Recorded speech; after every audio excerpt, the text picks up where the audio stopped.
Assalamu alaikum wa rahmatullahi ta'ala wa barakatuhu.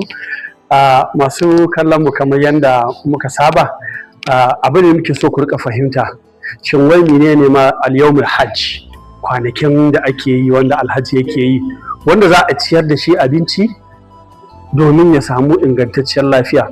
To a kowane lokaci a hukumar Saudi za a ga an ware kwana 45 ko 40 su ne wato kwanakin aikin hajji.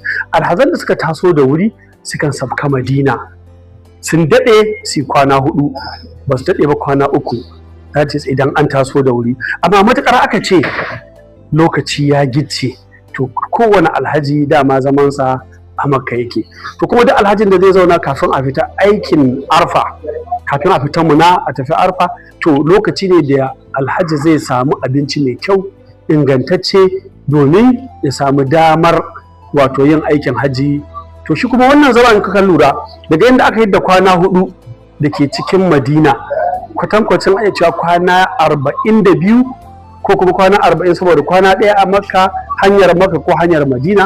To kaga kwana 40 nan diddi za a same su ga wanda ya taso da wuri, kaga kenan akwai kwana 40. To ya ake ciyar wannan? Ciyar wannan zaka ga yadda aka tsara ƙarƙashin hukuma alhazai ta jihohi shine kasancewar abincin safe domin a inganta lafiyar alhaji da safe, sai abincin dare domin ya samu ya kwanta ya tashi. Amma dama ciyarwa a Madina abu ne wanda ya rataya ga haƙƙin hukuma alhazai ta ƙasa, wanda su ne suke kula da shi. Amma a nan kamfanoni ne kamar irin suna Ima Idris Kitchen, wanda suka shahara a wurin ba alhazai abinci da kuma riƙe ƙa'idoji guda 3. Lalle alhaji tun da kuɗinsa ya biya, ba alfarma aka yi masa ba, to ya samu ɗanɗano mai daɗi na bakinsa, kuma ya samu isasshen abinci da zai ce ƙoshi, kana kuma aka mashi abinci da wuri.